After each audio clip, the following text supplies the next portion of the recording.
दोस्तों, Brajesh Chandra learning channel में आपका स्वागत है। दोस्तों, प्राचीन भारतीय इतिहास पर मैं अपनी अगली प्रस्तुति के साथ आपके समक्ष उपस्थित हूँ।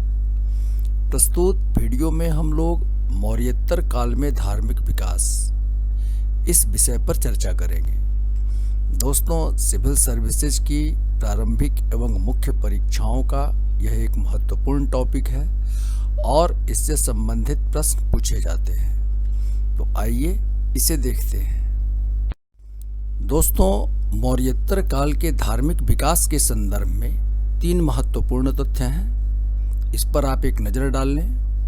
पहला कि इस काल में ब्राह्मण धर्म का पुनरुत्थान हुआ। दूसरा कि बौद्ध एवं जैन धर्म का देश के विभिन्न भागों में प्रसार हुआ और इसके फलस्वरूप इनमें नए नए मतों का उदय हुआ। तीसरा महत्वपूर्ण तथ्य कि इस काल के विभिन्न धर्मों ने परस्पर एक दूसरे की विशेषताओं को तथा स्थानीय परंपराओं को भी आत्मसात किया। तो इसका परिणाम हुआ कि धर्म के क्षेत्र में एक नवीन धार्मिक परिदृश्य जो है दिखाई देता है मौर्योत्तर काल में, जिसकी चर्चा प्रस्तुत वीडियो में की जा रही है। तो आइए इसे देखते हैं। सबसे पहले हम लोग ब्राह्मण धर्म के पुनरुत्थान पर चर्चा करेंगे। तो जैसा कि हम लोगों ने पहले चर्चा की कि इस काल में ब्राह्मण धर्म का पुनरुत्थान हुआ तथा इसके स्वरूप में परिवर्तन आया। ऐसा माना जाता है कि बौद्ध एवं जैन धर्म के विरुद्ध प्रतिक्रिया स्वरूप ही वैदिक धर्म का पुनरुत्थान हुआ। इसके पीछे मान्यता यह है कि इस काल में व्यापारियों एवं शासकों से मिलने वाले अनुदानों से बौद्ध मठ आर्थिक रूप से संपन्न हो चुके थे। संघ में स्त्रियों के प्रवेश ने इनमें भ्रष्टाचार को प्रोत्साहन दिया। फलतः ये मत जो थे वो अपने प्राचीन आदर्शों एवं नैतिक मूल्यों से काफी दूर हो चुके थे। दूसरी महत्वपूर्ण बात कि बौद्ध एवं जैन धर्मों की जो अहिंसावादी नीति थी इस काल में पश्चिमोत्तर से होने वाले बाह्य आक्रमणों को रोकने के लिए उपयुक्त नहीं थी। जैसा कि आपको पता भी है कि युग पुराण एवं गार्गी संहिता, इसमें बौद्ध एवं जैन धर्मों के अनुयायी शासकों के विरुद्ध आक्रोश का जिक्र मिलता है। जो देवानांग प्रिय उपाधि है उसका उपहास उड़ाया गया है युग पुराण एवं गार्गी संहिता में। आगे बढ़ें। संभवतः इसी कारणों से शुंगों, सातवाहनों, कण्वों, भारसियों आदि शासक वंशों ने चक्रवर्ती सम्राट का प्राचीन आदर्श अपनाया एवं अश्वमेध यज्ञों का संपादन भी किया था। तीसरी महत्वपूर्ण बात कि इस काल की आर्थिक एवं राजनीतिक शक्ति एक विस्तृत क्षेत्र में यवन, शक, कुषाण, पहलव सदृश विदेशी शासकों के पास केंद्रित थी। इन शासक वर्गों की उपेक्षा करना ब्राह्मण धर्म के लिए संभव नहीं था। इस कारण इन्हें आकृष्ट करने के लिए ब्राह्मण धर्म में महत्वपूर्ण परिवर्तन भी किए गए और इस प्रकार ब्राह्मण धर्म का पुनरुत्थान हुआ। तो इन 3 प्रमुख कारणों से इस काल में जो प्राचीन वैदिक धर्म था या ब्राह्मण धर्म था उसका पुनरुत्थान हुआ। आइए अब आगे बढ़ते हैं। अब इस काल के पुनरुत्थित ब्राह्मण धर्म की विशिष्टताएं क्या थी?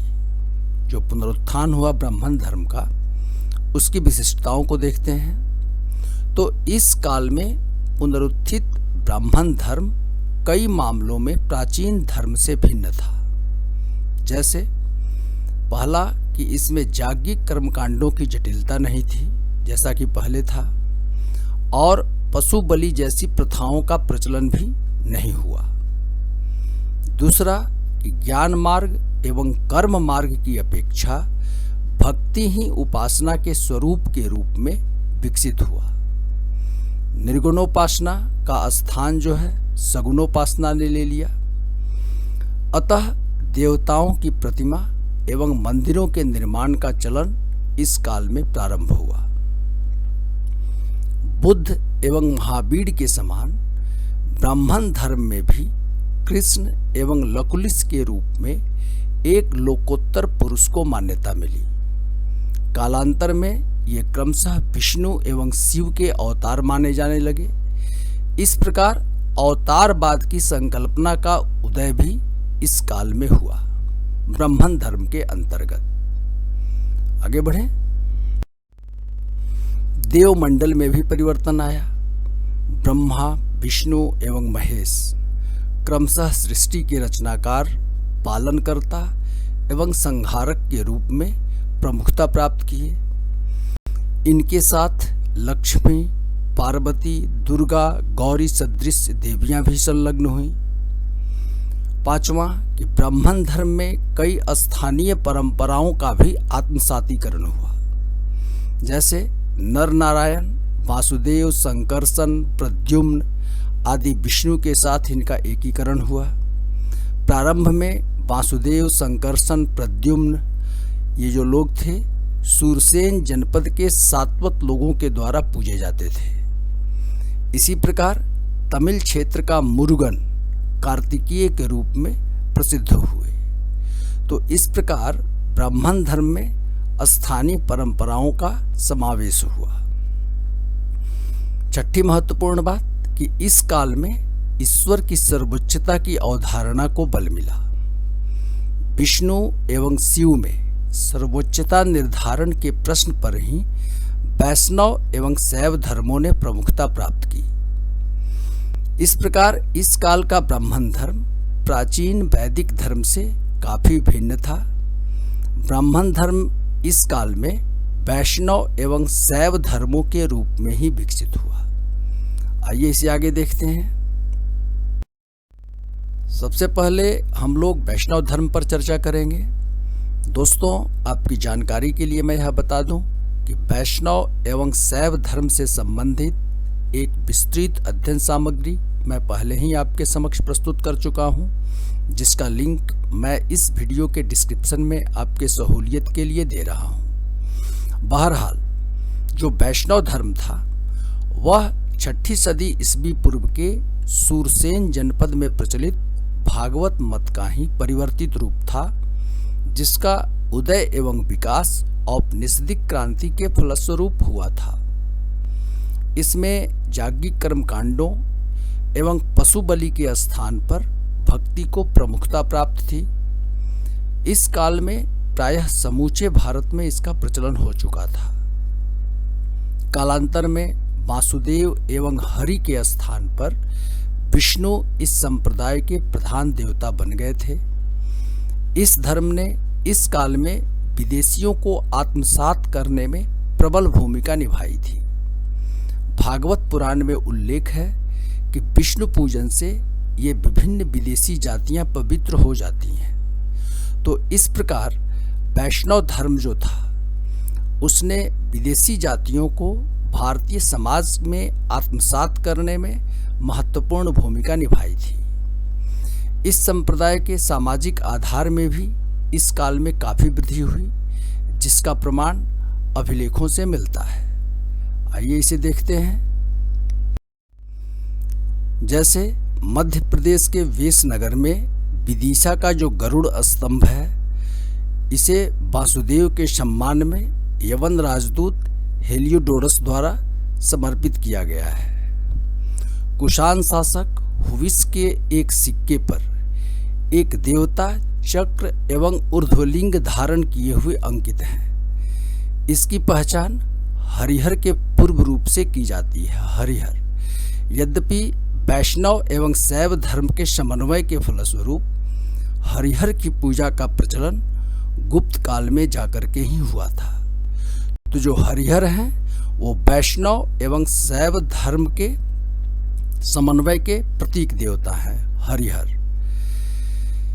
एक कुषाण शासक का नाम ही वासुदेव था, इस तथ्य से भी आप परिचित हैं। इसी प्रकार महाराष्ट्र, राजपूताना एवं मध्य प्रदेश से वैष्णव धर्म से संबंधित वृष्णि वीरों अर्थात वासुदेव, कृष्ण, संकर्षण, प्रद्युम्न, सांब, अनिरुद्ध आदि के पूजे जाने के कई अभिलेखीय प्रमाण प्राप्त होते हैं। इस काल में वैष्णव धर्म में व्यूहवाद एवं चतुर्व्यूह की संकल्पना विकसित हुई थी, जिसके अंतर्गत वृष्णि वीरों की पूजा की जाने लगी थी। बाद में इन सभी को विष्णु के अवतार के रूप में मान्यता दी गई। अब हम लोग शैव धर्म को देखते हैं। तो शैव मत भी प्राचीन ब्राह्मण धर्म का ही एक अभिन्न अंग है। इस धर्म में कई मत प्रचलित थे। पाशुपत मत, जिसका प्रवर्तक लघुलिश थे, इस काल में काफी लोकप्रिय हुआ। कापालिक एवं कालामुख शैव धर्म के अन्य मत हैं, जिनका विकास काफी बाद में हुआ था। इस मत में शिव के साथ साथ इनकी पत्नी पार्वती की पूजा भी प्रचलित हुई। पार्वती से ही व्युत्पन्न कई देवियों जैसे दुर्गा, गौरी आदि की कल्पना एवं पूजा इस काल में प्रारंभ हुई। शिव पितरों के रूप में गणेश एवं कार्तिकेय की पूजा भी इस काल में शुरू हुई। शिव पूजन में लिंग एवं प्रतिमा पूजा दोनों ही प्रारंभ हुआ। कुषाण शासक भीम कैटफिशस एवं कुजुल कैटफिशस के सिक्कों पर कई शिव प्रतीकों जैसे नंदी बैल, उमा, त्रिशूलधारी शिव आदि का अंकन है, जो इस धर्म की लोकप्रियता को व्यक्त करता है। तो इस प्रकार मौर्योत्तर काल में जो धार्मिक विकास हुआ या फिर जो वैदिक धर्म का पुनरुत्थान हुआ, उसमें मुख्य रूप से वैष्णव एवं शैव धर्मों के रूप में ही प्राचीन ब्राह्मण धर्म का पुनरुत्थान हुआ था। आगे बढ़ें। अब हम लोग बौद्ध धर्म पर चर्चा करेंगे। तो दोस्तों, इस काल में बौद्ध धर्म का देश के विभिन्न हिस्सों में फैला हुआ, अतः बौद्ध धर्म के अंतर्गत विभिन्न प्रकार के मत अस्तित्व में आए। कनिष्क के समय तक इस धर्म में 18 संप्रदायों का विकास हो चुका था। प्रारंभ में इन विविध मतों के उदय का कारण सैद्धांतिक मतभेद नहीं था, वस्तुतः भौगोलिक भिन्नता के कारण संपर्क की कमी एवं स्थानीय तत्वों को आत्मसात करने के कारण ही ये विभिन्न मत अस्तित्व में आए थे। कुछ प्रमुख मत एवं उनके स्थानों पर एक नज़र डालते हैं। तो कौशाम्बी थेरवादियों का प्रमुख गढ़ था। मथुरा सर्वास्तिवादियों का प्रमुख गढ़ था। नासिक एवं कन्हेरी भद्रयानिकों का प्रमुख गढ़ था। अमरावती महायानियों का प्रमुख गढ़ था। तो प्रारंभिक परीक्षाओं के दृष्टिकोण से भी यह तथ्य जो है, ये तथ्य काफी महत्वपूर्ण है। आगे बढ़ें। लेकिन इस काल में दो मतों हीनयान एवं महायान ने प्रमुखता प्राप्त की, और इसमें भी महायान का इस काल में काफी विकास हुआ। महायान काफी लोकप्रिय हुआ मौर्योत्तर काल में। हीनयान प्राचीन परंपराओं के अनुरूप ही अमूर्त, अनिश्वरवादी, संघ प्रधान तथा नीति मार्गी बना रहा। इसमें बुद्ध को मानव रूप में कल्पित कर इनके अस्तित्व को कुछ प्रतीकों जैसे धर्मचक्र, स्तूप, पादुका, बोधि वृक्ष आदि के रूप में जीवित रखा गया हीनयान के अंतर्गत। महायान ने बुद्ध को देवता मानकर मूर्तियां बनाकर इनकी पूजा प्रारंभ की। इसके अंतर्गत बोधिसत्वों की संकल्पना विकसित हुई। अमितास, अवलोकितेश्वर, वज्रपाणि, मैत्रेय ये बुद्ध के अवतार माने गए बोधिसत्वों के रूप में। यह ब्राह्मण धर्म के प्रभाव का ही परिणाम था। अर्थात ये जो अवतारवाद की संकल्पना इस महायान बौद्ध मत के अंतर्गत हुई थी, वह ब्राह्मण धर्म के प्रभाव से ही मानी जाती है।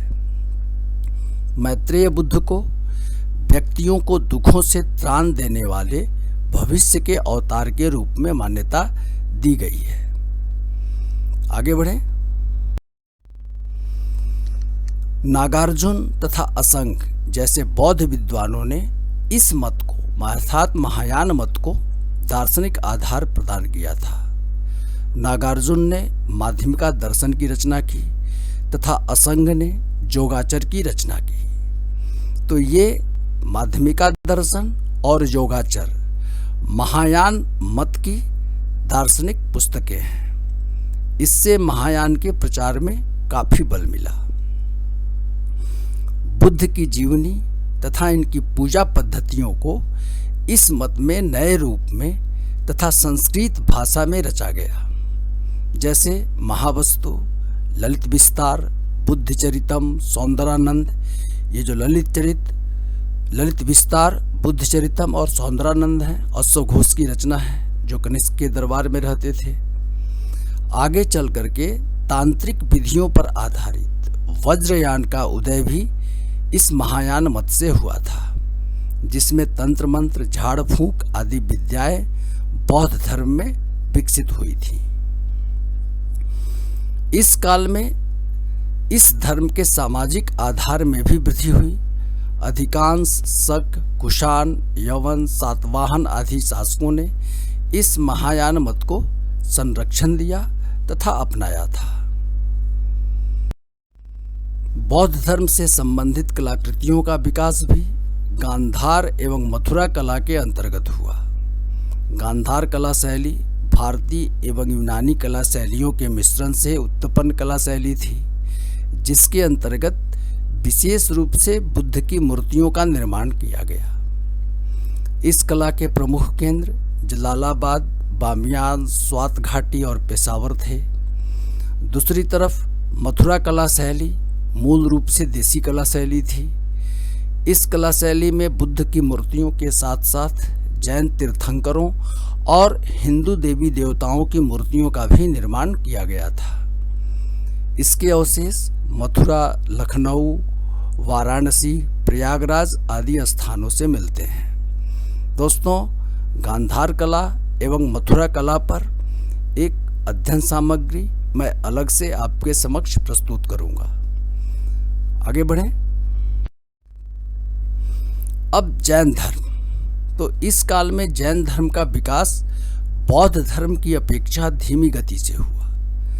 फिर भी उड़ीसा, मथुरा, गुजरात तथा तमिल देशों में इसका प्रचार प्रसार हो चुका था। मौर्योत्तर काल में जैन धर्म के अनुयायी भी श्वेतांबर एवं दिगंबर मतों में बंट चुके थे। महावीर की मूर्ति पूजा भी इस काल में इस धर्म में प्रचलित हो चुकी थी।